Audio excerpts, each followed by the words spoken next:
மரியாதைக்குரிய பள்ளித்துறை ஆய்வாளர் ஆர்பிஆர் அவர்கள் நம்மிடமிருந்து அலுவல் நிமித்தமாக பிரியா விடைபெறுகிறார். வந்து சென்றிருக்கிற அனைவருக்கும் நன்றி. வந்து பெருமைப்படுத்திக் கொண்டிருக்கிற அனைவருக்கும் நன்றி. வந்தவுடனே நெருப்பு போட்டு ஏற்கனவே 4 எலும்பு தானே இருக்கு. பெற்றெடுத்த தாய்க்கும் என்னை தத்தெடுத்த தமிழுக்கும் முதல் வணக்கம். இனிமேலாம் பயப்பட மாட்டேன், ஒரு தடவை பழகிட்டேன். ஒரே ஒரு முறை ஜோரை கைட்டு பார்க்கலாம். ஆனா உண்மையா ஒரு கை தட்டணும். யாருக்கு தெரியுமா? இந்த மைக் செட் போடுறாருல அண்ணன், அவரு கை தட்டணும். ஏன்னா உண்மையா சொல்றேன், இது மாதிரி பாட்டு நான் எங்கேயும் போட்டு பார்த்ததே கிடையாது. இங்க மைக் செட்டுக்காரர்களுக்கு ஒரே ஒரு நல்ல பலத்த கை தட்டுங்க. நன்றிண்ணே. அவர் எல்லாத்துக்கும் ஒரு பாட்டு வச்சிருக்கிறாரு. ஆனா ஒரு அற்புதமான மேடை. இந்த அற்புதமான மேடையில் எனக்கு பேசுவதற்கு வாய்ப்பு கொடுத்த என்னுடைய குருநாதர். எல்லாரும் நினைப்பீங்க அவர் என்ன அறிமுகப்படுத்தினாரு, ஆனா அவரால் தான் இன்னைக்கு நான் பல்வேறு தொலைக்காட்சியில பேசிட்டு இருக்கிறேன். இந்த மேடையில நான் பேச வந்ததுக்கு இன்னொரு காரணம் என்ன அப்படின்னா, ஒரு கால் சட்டை போட்டுக்கிட்டு ஒரு பள்ளி மாணவனா ஒரு பேச்சு போட்டியில பேச உட்கார்ந்து இருந்தேன். அப்போ எனக்கு முன்னாடி ஒரு அற்புதமான மனிதர் நல்ல தமிழ்ல பேசிட்டு இருந்தாரு. எனக்கு ஒரே ஆச்சரியம், ஏன்னா அவர் தமிழை இவ்வளவு அழகா பேசிட்டு இருக்காங்க. அவர் பேச்சை கேட்டு நான் உட்கார்ந்து இருந்தேன். அன்னைக்கு கேட்க ஆரம்பித்தவன், அவருடைய மேடையில் பேசுவதை தினந்தோறும் கேட்டுக்கொண்டு ரசித்துக் கொண்டிருந்தவன், அவரை பின்பற்றின இன்னைக்கு நான் சிறந்த பேச்சாளர் எல்லா தொலைக்காட்சியிலையும் பேசிட்டு இருக்கிறேன். அதுக்கு முக்கிய காரணம் யாருன்னா, இந்த பள்ளியினுடைய தலைமை ஆசிரியர் என்னுடைய 6 துரைக்கண்ணன் ஐயா அவர்கள் தான். அவருக்கு ஒரு முறை நல்ல பலத்தை கேட்டு நன்றி. ஏன் சொல்றேன் அப்படின்னா, ஒரு பள்ளியினுடைய வளர்ச்சி ஒரு தலைமை ஆசிரியர் மட்டும் இருக்கிறது இல்ல, இங்க இருக்கக்கூடிய பெற்றோர்கள். நான் இங்க ஏற்கனவே ஒரு முறை பேச வந்திருக்கிறேன், எங்களுடைய பள்ளி மாணவர்கள்ட்ட பேச வந்திருக்கிறேன். ஆனா இருந்தாலும் கூட இந்த மேடையில் நின்று பார்க்கும் பொழுது இது பள்ளி ஆண்டு விழாவா இல்ல ஒரு மாநாட்டு மேடையான எனக்கு தெரியல. இந்த அளவுக்கு ஒரு பள்ளி ஆண்டு விழாவுக்கு கூட்டம் வந்து என் சரித்திரத்தில் நான் பார்த்ததே இல்லை. நம்மளுடைய மாணவ செல்வங்கள் எல்லாரும் வந்திருக்கிற பெற்றோர்களுக்காக ஒரு முறை ஜோரா கை தட்டலாமா? எனக்கு அப்பப்ப காது கேட்காது. எனக்கு காது எப்ப கேட்கும்னா, அந்த சத்தம் என் காதுல விழுந்தாலும் என் காது கேட்கும். இந்த சத்தம் பத்தல, இன்னொரு முறை ஜோரா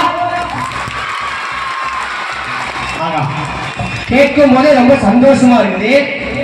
இன்னொரு விஷயம், இந்த மேடையில வந்திருக்கக்கூடிய என்னுடைய பள்ளி துணை ஆய்வாளர் ஐயா அவர்களுக்கும் என்னுடைய அருமை நண்பர் இப்ராஹிம் உட்கார்ந்துருக்காங்க. பல்வேறு மேடைகளில் நாங்கள் பயணிச்சுட்டு இருக்கிறோம். ஐயா அவர்களுக்கும் எங்களுடைய வட்டார வளர்களுடைய மேற்பாளர்களுக்கும் எங்களுடைய மாட்டின் ஐயா அவர்களுக்கும் எல்லாருக்கும் என்னுடைய மனமார்ந்த நன்றி. எனக்கு 15 நிமிஷம் தான் கொடுத்துருக்காங்க, அதனால நான் ஷார்ட்டா முடிச்சிடுறேன். நான் ஜாலியா பேசி பண்ண வந்தேன், சத்தியமா அடுத்ததான் கொள்ள மாட்டேன். அதுக்கு நான் வரல, இன்னைக்கு கிளம்பி வந்தேன். என் மனைவி எப்பவுமே என் முன்னாடி வர மாட்டாங்க, அம்புட்டு பயம்.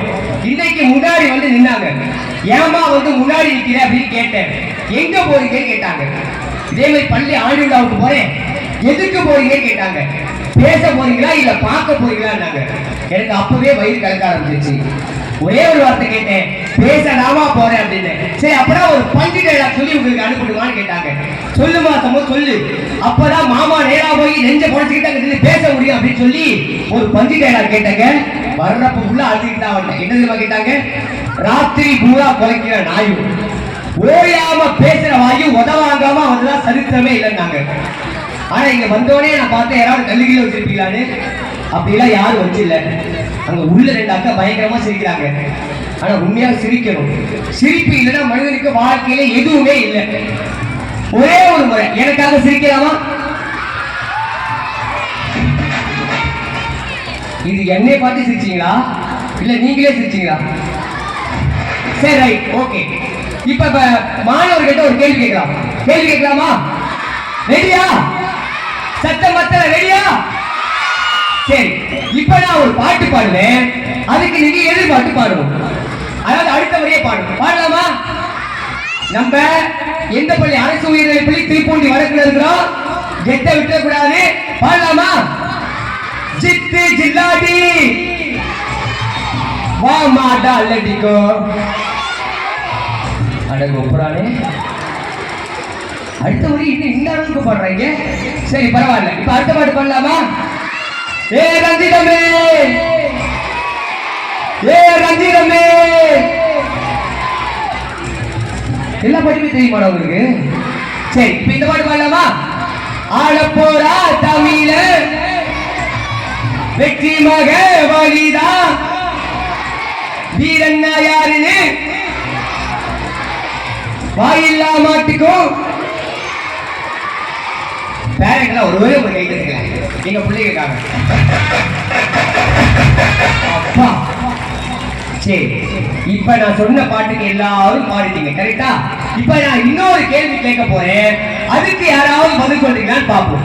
அப்படி யாராவது பதில் சொன்னீங்கன்னா எங்க தலைமை ஆசிரியர் ஐயா 10 லட்சம் ரூபாய்க்கு ஒரு கார் வச்சிருக்காரு, அந்த கார் வாங்கி உங்களுக்கு கொடுத்தாரு. ரெடியா? டேய் 10 லட்சம் ரூபாய் புது காரா, இப்பதான் எங்க ஐயா வாங்கியிருக்காங்க. ரெடியா? ரெடியா? திருக்குறள்ல 4வது குறள் இது.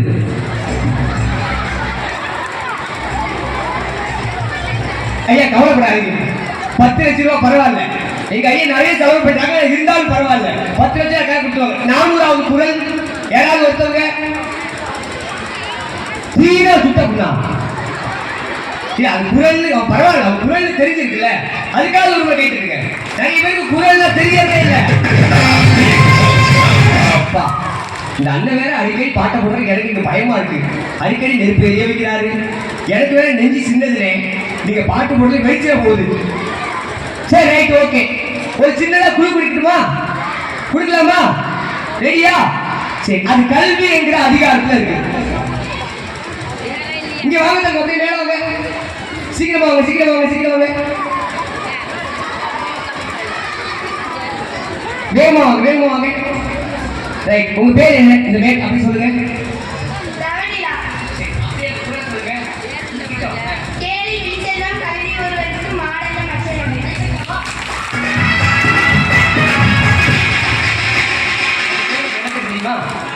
தெரியாது. சரி, இந்த குறளுக்கு யாருக்கு விளக்கம் தெரியும்? யாருக்கு விளக்கம் தெரியும்? யாருக்கா விளக்கம் தெரிஞ்சா எங்க மேலே சொல்லலாம். சொல்லலாமா? இவன் என்னடா பேச சொன்னா இப்படியே கேள்வி கேட்டுட்டு இருக்கான். சரி பரவாயில்ல.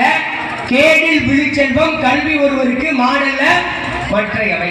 இந்த குறளுக்காக இது யாரு பண்ணாலும் தெரியல, ஆனா இருந்தாலும் பரவாயில்ல, இதை இந்த அக்காவுக்கு போத்திடலாமா? சட்டமா கைதறி வரலாம்.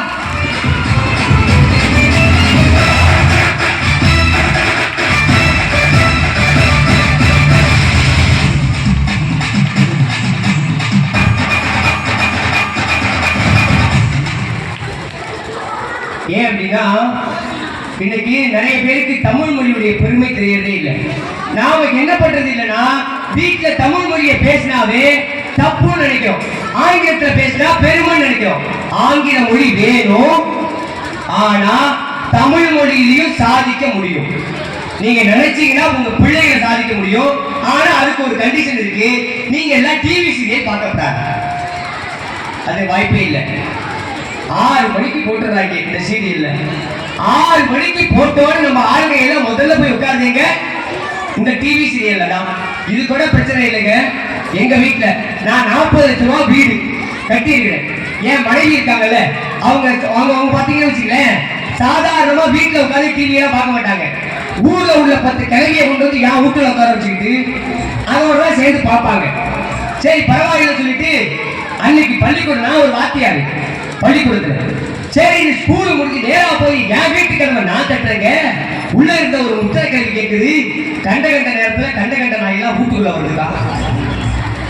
சரி பரவாயில்லை சொல்லிட்டு வீட்டுக்குள்ள போறேங்க, அதுக்கு என் மனைவி சொல்றாங்க, அது கண்ட நாயெல்லாம் இல்ல, எனக்கு தாய் கட்டின சொறி நாய் தான். எவ்வளவு வேதனை பார்த்தீங்களா இந்த டிவி சீரியல் பண்ற வேலைங்க. ஒரு நாள் முடிவு பண்ணிட்டேங்க, இந்த டிவி சீரியலை பார்க்கறதோட செத்துதான் முடிவு பண்ணி டிவி பொட்டி மேல கால வச்சு உத்திரத்துல கைத்த போட்டு கழுத்துலயே வச்சுட்டேன். என் மனைவி இப்ப பார்த்துட்டு சொல்றாங்க, அங்க பாருங்க யாரோ டிவியில தூக்க மாட்டவரே காட்டுறாங்க. இந்த அளவுக்கு டிவி சீரியல் உங்க மனசுல என்ன பண்ணிருக்கு அப்படின்னா உங்களுடைய மூளையை பாதிச்சிருக்கு. உண்மையா இல்லையா? உண்மையா இல்லையா? ரைட். இப்ப நம்ம பையன் போய் சாப்பாடு கேட்டாலும் வச்சுக்கல, அப்ப நான் வந்து இப்ப நான் ராஜா ராணி போட்டுக்கலாம், அதுக்குள்ள வந்துட்டான். போ அங்க போய் ஏதாவது தின்னு போ. என் வீட்ல எல்லாம் பரிதாபங்க. நான் உண்மையா சொல்றேன், 7 மணி ஆயிட்டு வச்சுக்கலேன், நான் கேட்கலாம் வேண்டாம், என் பொண்டாட்டி டிவிக்கு பார்த்துட்டு அப்படியே ஒரு இட்லியை தூக்கி போடுவான். நான் தட்டை வச்சு புடிச்சிடுவோம். இப்படிலாம் நடக்குது இன்னைக்கு. அப்படிலாம் இருந்துச்சுன்னா சத்தியமா சொல்றேன், உங்க பிள்ளைங்க படிக்க மாட்டாங்க. என்னைக்காவது ஒரு நாள் வீட்டுக்கு வந்து அவன் பக்கத்துல உட்கார்ந்து பிள்ளைகிட்ட பேசிருக்கோமா? பேசணும். பிள்ளைகிட்ட நீங்க பேசனா அவங்க கிட்ட இருக்கிற நல்ல விஷயங்கள் உங்களுக்கு தெரியும். தயவு செய்து சீரியலை பார்க்காதீங்க. நீங்க பாருங்க, இல்லைன்னு சொல்ல, எப்பெல்லாம் உங்களுக்கு டைம் இருக்கோ அப்ப பாருங்க. ஆனா பிள்ளைகள் இருக்கும் போது அந்த டிவி சீரியலை பார்க்காதீங்க. சொல்றதுக்கே வாய் கூசலா இருக்கு. அதுல 3 கரு தான் வச்சிருக்கான். அவனோட வாழ ஓடுறது, அவனையும் இவனையும் சேர்த்து வை. ஒரு பொண்டாட்டி எடுத்துட்டோ இன்னொரு பொண்டாட்டி கல்யாணம் பண்ணிக்கிறேன். இதெல்லாம் பார்த்துட்டு உட்கார்ந்து இருக்கமே, நம்ம எல்லாம் தமிழ்நாட்டு மக்களா? தயவு செஞ்சு சொல்றேன், இனிமே இந்த மாதிரி சீரியல்ல தயவு செஞ்சு பார்க்காதீங்க. உங்க பிள்ளைகளுடைய எதிர்காலம் உங்க கண்ணு முன்னாடி இருக்கு. அதனால தயவு செஞ்சு பார்க்காதீங்க. சரிங்களா? சரி. இப்ப எங்க மாணவர்கிட்ட போயிடுறேன். எனக்கு 5 நிமிஷம் தான் இருக்கு. ரெடியா? ரெடியா? கேள்வியே கேட்க மாட்டேன். இப்ப ரெடியா? சரி. இப்ப பாருங்க, நான் ஒரு பேரை சொல்லுவேன், நீங்க எல்லாம் கை தட்டணும். கை தட்டலாமா? எங்க இளைய தளபதி விஜயோட ரசிகர்களை கை தட்டி பார்க்கலாம்.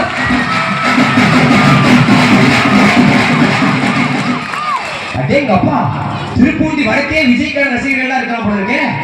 சரி, இப்ப அடுத்த சொல்லாமா? எங்க அல்டிமேட் ஸ்டார் அஜித் ரசிகர்களை கை தட்டி பார்க்கலாம். ஆடா ஆடா ஆடா ஆடா, பரவாயில்லையே. சரி, இப்ப அடுத்தது போலாமா? எங்க விஜய் சேதுபதி ரசிகர்களை கை தட்டி பார்க்கலாம். சரி, இப்ப அடுத்து ஒரு ஆள் கேட்டுருவோம். தனுஷோட ரசிகர்களை கை தட்டி பார்க்கலாம். சூப்பர். இப்ப நான் ஒருத்தரை பத்தி கேட்க போறேன். உண்மைய மனசாட்சியோட நெஞ்சில கை வச்சு சொல்லணும். சரியா? யார் ரசிகர்களை கை தட்டி பார்க்கலாம்.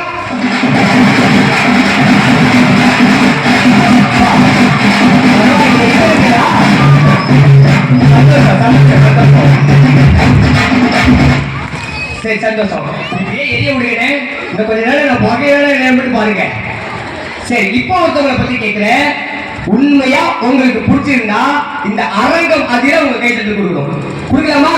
இந்த புகையை வச்சுருக்கீங்களா? ரெடியா? நம்மளுடைய பள்ளியினுடைய தலைமை ஆசிரியர் திரு ஆறு துறைக்கதையுடைய ரசிகர்களை கை தட்டி பார்க்கலாம்.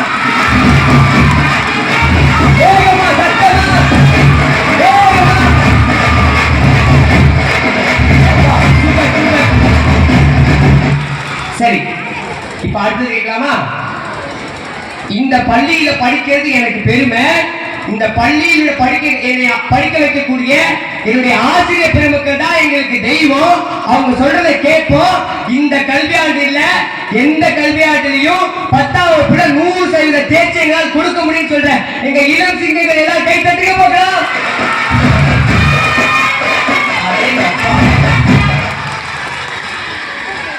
சரி, நிறைவா இப்படி வந்துடலாமா?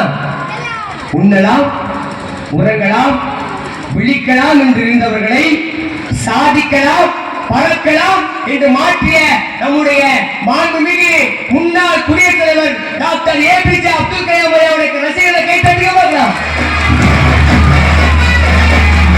அப்பா, இத்தனை பேர் இருக்கீங்க, ரொம்ப சந்தோஷமா இருக்கு.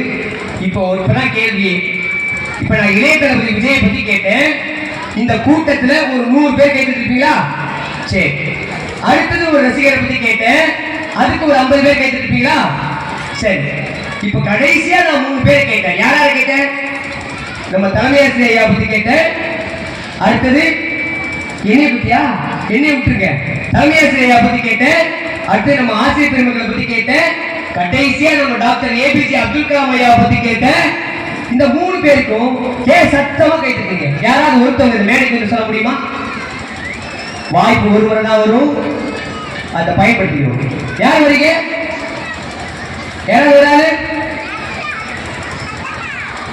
யாராவது வரலாமா? வாங்க வாங்க வாங்க, மேடைக்கு வாங்க. யாரும் கை தூக்கிருக்கீங்க? சீக்கிரம் வாங்க, சீக்கிரம் வாங்க வாங்க, மேடைக்கு வாங்க, மேடைக்கு வாங்க. உங்க பேர் என்ன? உங்க பேர் என்ன?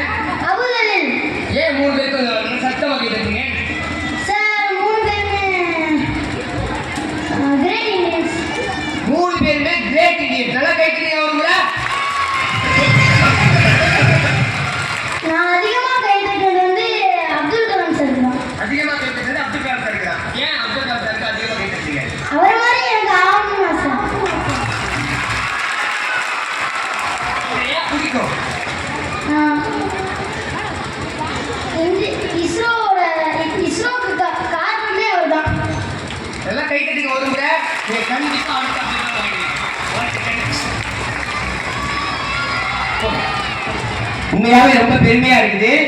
நான் வந்து எங்க தலைமை ஆசிரியரை பத்தி சொல்லுவாங்கன்னு நினைச்சேன். அடுத்து எங்க ஆசிரியர் பெருமக்களை பத்தி சொல்லுவாங்கன்னு நினைச்சேன். ஆனா அவங்க கடைசியா சொல்றது யாரை பத்தி அப்படின்னா எங்க டாக்டர் ஏபிஜே அப்துல் கலாம் ஐயா பத்தி சொல்லியிருக்காங்க. நிச்சயமா நீங்க எல்லாரும் கிரேட் சயின்டிஸ்டா வருவீங்களா? ஒரு நல்ல மருத்துவரா வருவீங்களா? ஒரு நல்ல இன்ஜினியரா வருவீங்களா? ஒரு நல்ல அரசியல்வாதியா வருவீங்களா? கண்டிப்பா நம்பலாமா?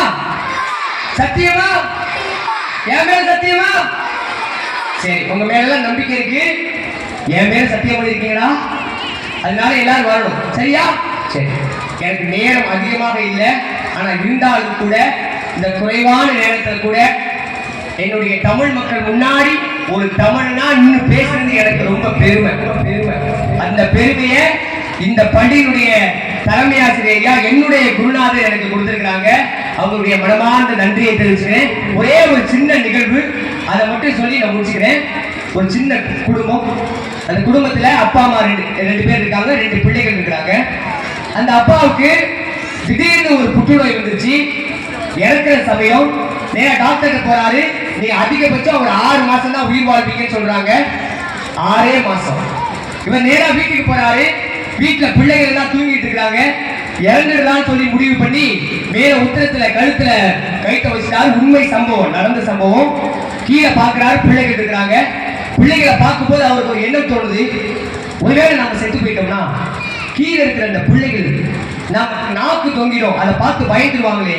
சரி பரவாயில்லை, 6 மாசம் இருக்கு, இந்த 6 மாசத்துல எப்படியாவது உழைச்சி நம்ம பிள்ளைகளுக்கு ஏதாவது சேர்த்து வச்சு செத்து போயிடலாம்னு ஒரு முடிவு பண்றாரு.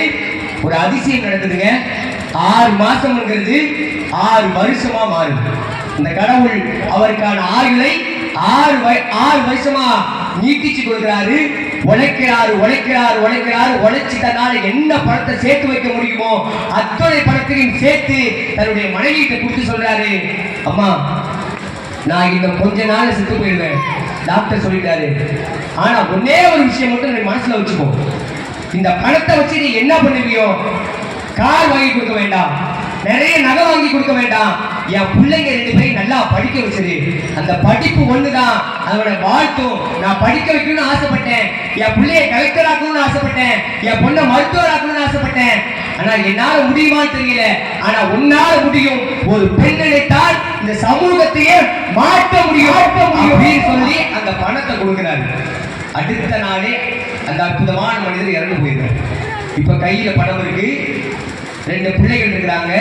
இந்த அம்மா சொல்றாங்க, தம்பி நீ என்ன வேணாலும் படிடா, நான் இருக்கிற, அப்பா சேர்த்து வச்ச பணம் இல்லைனாலும் பரவாயில்லை, நான் கடன் வாங்கியாவது உன்னை படிக்க வைக்கிறேன். ஆனா அப்பா சொல்லியிருக்காரு கடன் வாங்க கூடாது, உழைக்கணும்னு சொல்லியிருக்காரு. நான் கடன் வாங்க மாட்டேன், உழைப்பேன், உழைச்சி உன்னை படிக்க வைக்கிறேன்னு சொல்லிட்டு படிக்க வச்சாங்க. படிக்க வச்சு இரவும் பகலும் பார்க்காம அந்த பையன் படிச்சாங்க. படிச்சதோட மட்டுமல்ல, ஒரு அரசு தேர்வுலேருந்து ஒரு தேர்வு வைக்கிறாங்க. 10 லட்சம் பேர் அந்த தேர்வு எழுதினாங்க. அதுல 1270 பேர் பாஸ் பண்ணாங்க. அந்த 1270 பேர்ல பாஸ் ஆகி அந்த மாணவன் ஒரு அரசாங்க வேலைக்கு போனா அவன் வாழ்க்கை இன்னைக்கு சந்தோஷமா இருக்கு. அந்த மாணவன் வேற யாரும் இல்ல, நான் தான். அது அப்பா தான், என்னை வளர்த்தது எங்க அம்மா தான். இன்னைக்கு நான் ரொம்ப நல்லா இருக்கிறேன், கை நிறைய சம்பாதிக்கிறேன். எங்க ஐயா சொன்னது போல எல்லா தொலைக்காட்சிகளையும் பேசிட்டு இருக்கிறேன். பேசாத தொலைக்காட்சி இல்ல, தினம் ஏறாத மேடைகள் இல்ல. என் கோடீஸ்வரன் இல்ல, என்கிட்ட சொத்து இல்ல, என்கிட்ட காசு இல்ல. நான் படிக்கும் போது அடுத்த வேளை சாப்பிடுவதற்கு உணவு எனக்கு இல்லை. ஆனா என்கிட்ட ஒன்னே ஒன்று இருந்துச்சு, என் வாழ்க்கையை உயர்த்துங்கிற அந்த படிப்பு இருந்துச்சு. படிப்பை நம்பினேன். இன்னைக்கு இந்த மேடையில் உங்ககிட்ட பேசிட்டு இருக்கேன். தயவு செஞ்சு சொல்றேன், இங்க இருக்கிற எத்தனையோ நல்ல பெற்றோர்கள் வந்திருக்கிறீங்க. நீங்க உங்க பிள்ளைகளுக்கு கோடியா பணம் சேர்த்து வைக்கிறீங்களோ இல்லையோ, கோடியா பணம் சேர்த்து வைக்கிறீங்களோ இல்லையோ, கார் பைக்கு வாங்கி கொடுக்குறீங்களோ இல்லையோ, தயவு செஞ்சு உங்களுடைய காலடியை தொட்டு வணங்கி கேட்டுக்கொள்கிறேன். இந்த பிள்ளைகளை நல்லா படிக்க வைக்கும். நிச்சயமா அவங்க நீங்க எதிர்பார்க்காத விட மிகப்பெரிய உயரத்தை அடைவாங்க. குறிப்பா எங்க அரசு உயர்நிலைப் பள்ளி திருப்பூண்டி வடக்கினுடைய பிள்ளைகள் இந்த தமிழகத்துடைய சரித்திரத்தை மாற்றி காட்டுவார்கள். நீங்கள் எல்லாம் உறுதியாக இருப்பீர்கள் நம்பிக்கை நன்றியோடு வாய்ப்பளித்த உங்கள் அத்துணை பேரின் பொற்பாதங்களுக்கு விடைபெறுகிறேன். செல்லும் வடிகெங்கெங்கும் பள்ளம் வரலாம், உள்ளம் எதிர்பாராமல் வெள்ளம் வரலாம். அது மாறாமல் தர்மம் அதை மீறாமல் நாடும் நடைபோடுங்கள் ஞானம் பெறலாம். எங்கெங்கும் பள்ளம் வரலாம், உள்ளம் எதிர்பாராமல் வெள்ளம் வரலாம்.